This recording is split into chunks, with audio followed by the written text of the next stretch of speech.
Lakshmi boutique sari review அப்படின்னு ஒரு video நான் ஆல்ரெடி போட்டிருந்தேன். பட் அந்த வீடியோ யாருக்குமே தெரியக்கூடாதுன்னு சொல்லிட்டு தூக்கிட்டாங்க. லக்ஷ்மி பொட்டிக்கோட கஸ்டமர் கேரை காண்டாக்ட் பண்ணும்போது அவங்க வந்து ஃபோனை எடுக்கவே இல்லை. 3 டேஸாக எடுக்கவே இல்லை. அதுக்கப்புறம் அவங்க கால் அட்டன் பண்ணியுமே அவங்க பேசுகிறதுக்கே ரெடியாக இல்லை. ஸோ இதை பற்றி நான் ஒரு வீடியோ போட்டிருந்தேன். ஸோ அதுக்காகவே அவங்க வந்து அந்த வீடியோவை தூக்கிட்டாங்க. வீடியோவை அப்படி யார் பிளாக் பண்ணதுன்னு பார்த்தீங்கன்னா லக்ஷ்மி பொட்டிக் ஓனர் அவங்களே தான் பிளாக் பண்ணியிருக்காங்க. நீங்களே பாருங்கள் என்ன வந்திருக்குன்னு. So removal request issued by Lakshmi பொட்டிக்குன்னு சொல்லி வந்திருக்கு இல்லையா. ஸோ இது யூடியூப்லேருந்து வந்த மெசேஜ் எனக்கு. நான் உங்களுக்கு எல்லாத்தையுமே ப்ரூஃபோடு காமிக்கிறேன். அவங்க கூட பேசின ஆடியோ ரெக்கார்டு முதற்கொண்டு நான் இந்த வீடியோவோட நான் அட்டாச் பண்ணியிருக்கேன். ஒரு வீடியோவை நினச்ச உடனே யாராலையும் தூக்க முடியாது. அதுக்கு அவங்க ஸ்ட்ராங்கான ரீசன் சொல்லணும். தம்ப்நெயில்ல அவங்களோட பிக்சர் யூஸ் பண்ணியிருக்கேன் அப்படிங்கிற ரீசனை சொல்லி அவங்க என்னோடய வீடியோவை தூக்கிட்டாங்க. ஸோ வீடியோ நான் எப்போ போட்டேன், ஸோ எப்போ பிளாக் பண்ணாங்க, காப்பிரைட் ஸ்ட்ரைக்கு எதனால் கொடுத்தாங்க, எல்லா டீட்டெயில்ஸுமே வாங்க வீடியோக்குள்ளே போய் தெரிஞ்சுக்கலாம். Welcome to open sesame YouTube channel. வாங்க இன்றைக்கி நம்ம லக்ஷ்மி பொட்டிக் சாரீ ரிவ்யூவை பார்த்துடலாம்.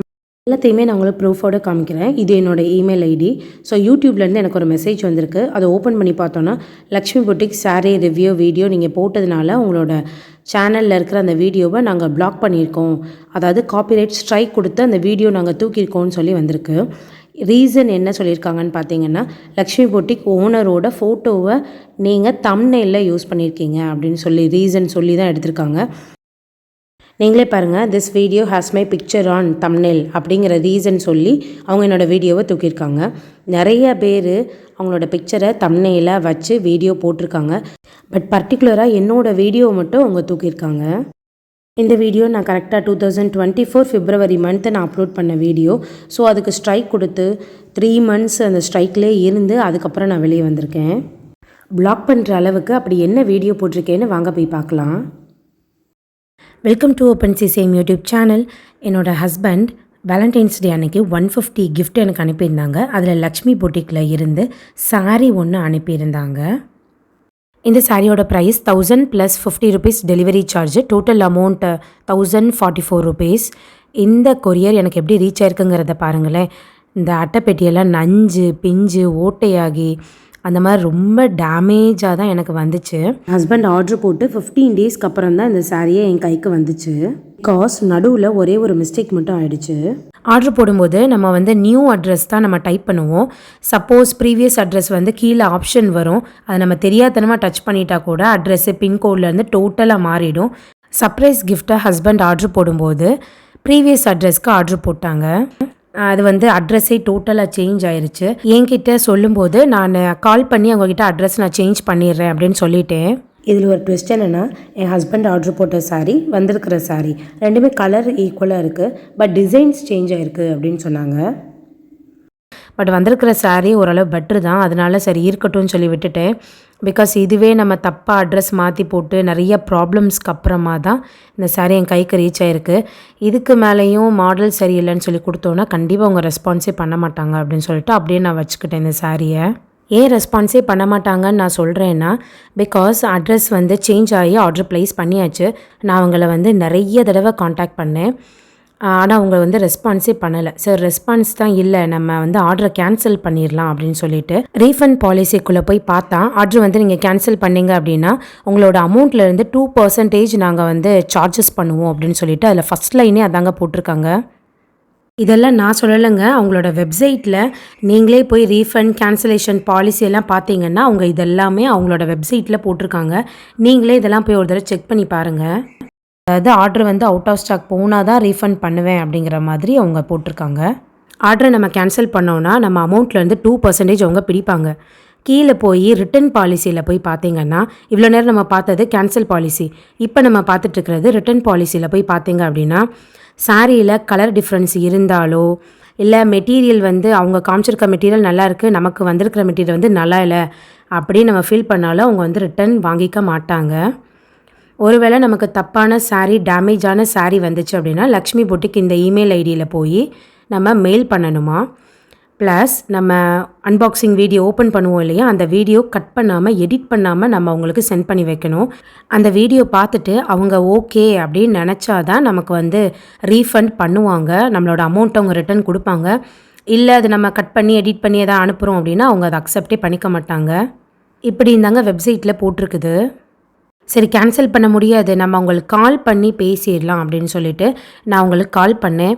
எத்தனை நாள் கால் பண்ணேன்னு நினைக்கிறீங்க? 3 டேஸ் கால் பண்ணியிருக்கேன். 50 கால்ஸ்க்கு மேலே நான் உங்களுக்கு பண்ணியிருக்கேன். நான் பண்ணியிருக்கேன் என் சிஸ்டர் ஃபோன்லேருந்து, எங்கள் அம்மா ஃபோன்லேருந்து, ஆர்டர் போட்ட ஹஸ்பண்ட் ஃபோன்லேருந்து எல்லாருமே கால் பண்ணி பார்த்தாச்சு. பட் 3 டேஸாக நோ ரெஸ்பான்ஸ். அவங்க வெப்சைட்டில் அட்ரஸ் சேஞ்ச் பண்ணுற ஆப்ஷன் கொடுத்துருந்தாங்க அப்படின்னா நான் காலே பண்ணியிருக்க மாட்டேன். பட் வெப்சைட்டில் வந்து அட்ரஸ் சேஞ்ச் பண்ணுறதுக்கான ஆப்ஷன் இல்லை. ஸோ நான் 3 டேஸ் கால் பண்ணிவிட்டு 3ஆவது நாள் அவங்க ஃபோன் அட்டன் பண்ணிட்டாங்க. ஆர்டர் ஐடி சொல்லிவிட்டு இந்த மாதிரி ஆர்டர் வந்து அட்ரஸ் சேஞ்ச் பண்ணணும் அப்படின்னு சொல்லி கேட்டதுக்கு ஆல்ரெடி நாங்கள் டிஸ்பேட்ச் பண்ணிட்டோம் அப்படின்னு சொன்னாங்க.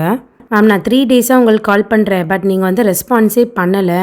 வாட்ஸ்அப்பில் நீங்கள் அட்ரஸ் சேஞ்ச் பண்ணணும் அப்படின்னு சொல்லிட்டு ஒரு மெசேஜ் போட்டுருங்க அப்படின்னு சொன்னாங்க.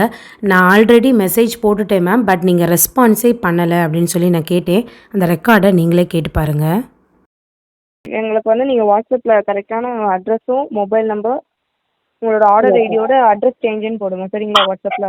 வாட்ஸ்அப்லேயே நான் உங்களுக்கு சென்ட் பண்ணிட்டேன் மேம். ஆனால் நீ இன்னும் பார்க்கவே இல்லை மேம். யாருமே இல்லை மேம் உங்கள் சைடில் இருந்து. சரி ஓகே மேம், அனுப்புங்க சரிங்களா? Thank you ma'am. உங்கள் சைட்லேருந்து ரெஸ்பான்ஸே இல்லை மேம் அப்படின்னு நான் சொல்லியிருக்கேன். அவங்க ஓகே நீங்கள் வாட்ஸ்அப்பில் சென்ட் பண்ணுங்கள் அப்படின்னு சொல்லி டக்குன்னு ஃபோனை வச்சுட்டாங்க. அதுக்கு மேலே அவங்க பேசுகிறது கூட ரெடியாகவே இல்லைங்க.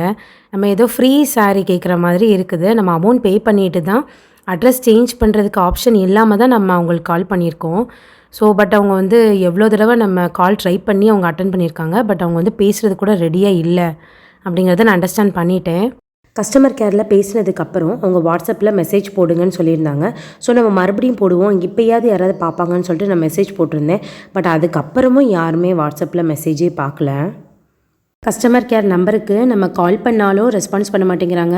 வாட்ஸ்அப்பில் மெசேஜ் சென்ட் பண்ணாலும் அவங்க ரெஸ்பான்ஸ் பண்ண மாட்டேங்கிறாங்க. ஆர்டர் போட்டு 10 டேஸ்க்கு அப்புறமா ஒரு லேடி கால் பண்ணி அட்ரஸ் கேட்டாங்க. அட்ரஸ் சொன்னதுக்கப்புறம் ஒரு 5 டேஸில் எனக்கு இந்த சாரீ ரீச் ஆயிடுச்சு. இந்த சாரியோட ப்ரைஸ் 1000 ருபீஸ். பட் இதோட ஒர்த் வந்து 500 to 700 வரைக்கும் தாங்க இருக்கும். பட் அவங்க வந்து அதிகமாக தான் விற்கிறாங்க. இது சில்க் சாரீ தான். ஸோ நம்ம பக்கத்தில் இருக்க டெக்ஸ்டைலில் போய் வாங்கினாலே சில்க் சாரீஸ் எல்லாமே நல்லா தான் தெரியும். 15 டேஸ்க்கு அப்புறம் ரீச் ஆன சாரீ. ஸோ எப்படி இருந்தாலும் இதை வச்சுக்கோ, பிகாஸ் காண்டாக்ட் பண்ணால் ரெஸ்பான்ஸ் பண்ண மாட்டேங்கிறாங்க, கேன்சலும் பண்ண முடியல, எதுவுமே பண்ண முடியல. ஸோ சாரீ எப்படி இருந்தாலும் அக்செப்ட் பண்ணிக்கோ அப்படின்னு சொன்னாங்க. ஸோ இந்த சாரீ எப்படி இருந்தாலும் நான் அதை அக்செப்ட் பண்ணி தான் ஆகணும். பிகாஸ் கேன்சல் ரிட்டன் எந்த ஒரு இதுக்கு நம்ம கஸ்டமர் கேரை காண்டாக்ட் பண்ணாலும் அவங்க ரெஸ்பான்ஸே பண்ணுறதில்ல. ஸோ நம்ம சாரீ எப்படி இருந்தாலும் நம்ம அக்செப்ட் பண்ணி தான் ஆகணும். பட் சாரீ ஓரளவு பெட்டராக தான் இருந்தது. நிறைய பேர் லக்ஷ்மி பொட்டிக்கிலேருந்து சாரீ வாங்கியிருப்பீங்க. பட் ஏதாவது ஒரு ப்ராப்ளமாக இருக்குது அப்படின்னு சொல்லிவிட்டு அவங்க நீங்கள் காண்டாக்ட் பண்ண ட்ரை பண்ணி பாருங்கள். ரிட்டனோ இல்லை கேன்சலோ இல்லை ரீப்ளேஸ்மெண்ட்டோ இல்லை அட்ரஸ் சேஞ்ச் பண்ணுறதோ ஏதாச்சும் ஒன்று கஸ்டமர் சர்வீஸை நீங்கள் காண்டாக்ட் பண்ணும்போது தான் ஸோ உங்களுக்கு அது புரிய வரும். அவங்க வந்து அட்டன் பண்ணுறதில்ல, கால் பண்ணாலும் அவங்க வந்து பேசுகிறதே இல்லை. நீங்கள் காண்டாக்ட் பண்ண ட்ரை பண்ணி பாருங்கள், அப்போ தான் உங்களுக்கு அது புரியும். கேமரா அண்ட் லைட்டிங்ஸ் அண்ட் அவங்களோட ப்ளவுஸ் சாரியை ரொம்ப ஹைலைட் பண்ணி காமிக்கிறதே இந்த 3 தான். அதே மாதிரி இருக்கும் நம்மளும் எக்ஸ்பெக்ட் பண்ணி வாங்குகிறோம். பட் அவங்க ரிட்டன் பாலிசிக்குள்ளே போய் அவங்க 2 மட்டும் கண்டிப்பாக மென்ஷன் பண்ணியிருக்காங்க. கலரில் டிஃப்ரென்ஸ் இருந்தாலோ மெட்டீரியல் டிஃப்ரெண்ட்டாக இருக்குதுன்னு சொல்லி ஃபீல் பண்ணாலும் நாங்கள் ரிட்டன் வாங்க மாட்டோம் அப்படிங்கிறத அவங்க மென்ஷன் பண்ணி போட்டிருக்காங்க. வெப்சைட்டில் போட்டிருக்கிற எல்லாத்தையுமே நீங்களே ரீட் பண்ணி பாருங்கள். எந்த ஒரு இடத்துலையுமே நான் காமிச்ச மாதிரியே சாரீ உங்களுக்கு ரீச் ஆகும்னு அவங்க மென்ஷன் பண்ணலை. தம்ப்நெயிலில் பிக்சர் இருக்கிறது தான் ப்ராப்ளம் அப்படின்னா, தம்ப்நெயிலில் யார் யாரெல்லாம் அவங்களோட பிக்சர் வச்சுருக்காங்களோ எல்லாருக்குமே அவங்க ஸ்ட்ரைக் கொடுத்துருப்பாங்க. பட் தம்ப்நெயிலில் பிக்சர் வச்சு பாசிட்டிவ் ரிவ்யூவாக இருந்துச்சு அப்படின்னா ஓகே, ஒருவேளை நெகட்டிவ் ரிவ்யூவாக இருந்துச்சு அப்படின்னா தான் ஸ்ட்ரைக் கொடுப்பாங்க போல். இந்த ஆடியோ ப்ரூஃப் இந்த மாதிரி எல்லாத்தையுமே கொஞ்சம் ப்ரூஃபோடு போட்டிருக்கிறதுனால அவங்க இந்த வீடியோ யாரை பார்க்கக்கூடாது அப்படின்னு சொல்லிட்டு ஸ்ட்ரைக் கொடுத்துட்டாங்க. அதுக்கு அவங்க கொடுத்த ரீசன் தான் என்னோடய பிக்சர் வந்து அவங்க தம்ப்நெயிலில் வச்சுருக்காங்க அப்படிங்கிற ரீசன் சொல்லி அவங்க ஸ்ட்ரைக் கொடுத்துட்டாங்க. வீடியோ ரிமூவ் ஆனதுக்கான ப்ரூஃப் நான் உங்களுக்கு காமிக்கிறேன் பாருங்கள். வீடியோ ரிமூவ் பண்ணியிருக்காங்க காப்பிரைட்னால. 18th February 2024 டேட் முதற்கொண்டு அதில் மென்ஷன் ஆகிருக்குது. அண்ட் வியூஸ் பாருங்கள், 9824 வியூஸ் போயிருக்கு 3 டேஸில். ஸோ அவங்க பார்த்தாங்க வியூஸ் அதிகமாக அவங்க டக்குன்னு வீடியோவை காப்பிரைட் கொடுத்து தூக்கிட்டாங்க. காப்பிரைட் இஷ்யூனால தான் நான் எங்கேயுமே அவங்களோட ஃபோட்டோஸ் நான் யூஸ் பண்ணலை.